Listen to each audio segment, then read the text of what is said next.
Տիկին Գալին մի քանի հարց ունեմ, առաջինը գործող օրենքից հանում ենք հանրային գերակաշահի որոշման սկզբունքները, խնդրեմ մի քիչ հիմնավորել ինչի հիման վրա է հանվում այս սկզբունքները եւ արդյոք իրացվում են այլ հոդվածներով այս սկզբունքների արդեն առարկայական կոնկրետ դրսևորումները։ Երկրորդը, արդյոք քաղաքացին կամ իրավաբանական անձը զրկվում է իրավունքից վիճարկելու կառավարության որոշումը գերակա հանրային շահ ճանաչելու մասին եւ եթե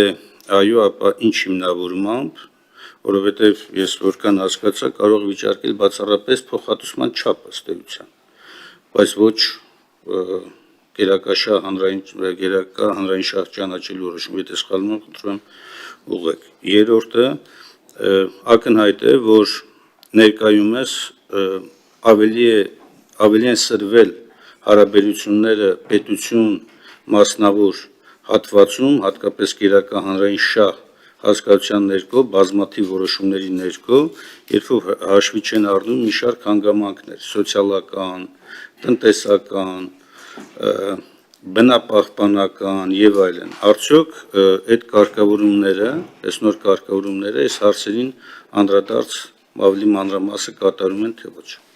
Պարոն Մինասյան, միայն մի ճշգրտող հարց, պետություն մասնավոր հարաբերություններ ասելով ինչ նկատի ունեք, պետություն բիզնես, թե պետություն քաղաքացի։ Ցանկացած հարաբերություն, որի դեպքում ուղղակի գերակա հանրային շահի ճանաչում եւ սեփականությունը պետք է օտարվի։ Չէ, դուք ասացիք լարվել են, այդ լարումը, որ նկարագրեք, հարցի կպատասխանեմ, ինչի Ասում եմ, թե բիզնես միջավայրում, թե քաղաքացիական, սովորական հարաբերություններում։ Չէ, ձեր հարցի բովանդակությունն է ինձ համար անհասկանալի։ Ինչով են լարված պետություն մասնավոր հարաբերությունները։ Երբ որ պետությունը որոշում է որևէ կոնկրետ բիզնեսի պատկանող կազմակերպության ներքո, հա, դիտարկի հանրային գերակա շահը։ Դե հիմա եմ հարցնում, Բացարձակ դա կապ չունի ուսային պողոտայի հետ, ես խոսում եմ հիմիկվա մասին եւ պարոն Սարգսյան, եւ կոնկրետ հարցադրումը վերաբերում է այն բիզնեսներին, հետո նաեւ հետ եւ այլն, որոնք որ բիզնես տիրույթում են եւ պետությունը որոշել է գերակա հանրային շահ ճանաչի։ Լարված է, չէ՞ հարաբերությունը, թե մերժում եք։ Ես ներողություն խնդրում, պարոն։ Բայց կան նաև բազմաթիվ հարցեր, որոնք քաղաքացիների, պարզ քաղաքացիների սեփականության իրավունքի հետ է կապված։ Ես ներողություն։ Կամ բազմաբնակարան շենքերի թույլտվություններ են տրվում։ Դա բիզնես պրոյեկտ է, չէ՞, մեծ հաշվով, մասնավորի կողմից իրականացվող։ Պարոն Մինասյան, ես առաջարկում եմ, որպեսզի Տիկին Գալյանը անդրադառնա հարցին, անդրադառնա նախագծի հետ կապված բարձրացած ձեր հարցին, խնդրեմ։ Շնորհակալություն։ Իրականում այս փոփոխությունները արվում են, որպեսզի հյուսիսային պողոտայի օրինակներն այլևս չունենանք եւ արվում է արդարացի իրավունքների հավասարակշռություն ապահովելու նպատակով փոփոխությունը։ Ձեր հարցին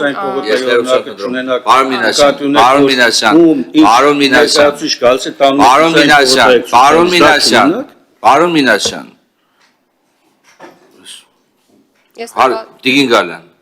ներողություն խնդրում, հարգելի գործընկերներ, դուք բոլորդ հնարավորություն կունենաք արտահայտվելու, բայց խնդրում եմ իրար մի ընդհատեք։ Թույլ տվեք, պարոն Մինասյան, թող ավարտի Տիկին Գալյանը, դուք արձագանքի հնարավորություն կունենաք։ Խնդրեմ Տիկին Գալյան։ Ես մեկ եւ միակ պարզ միտքն էի փորձում արտահայտել, որը վերաբերում է մարդու իրավունքներին եւ դրանց հնարավոր խախտումներին, որոնք ժամանակին արձանագրվել են։ Հիմա մեր բոլոր քայլերը միտված են նրան, որ հնարավոր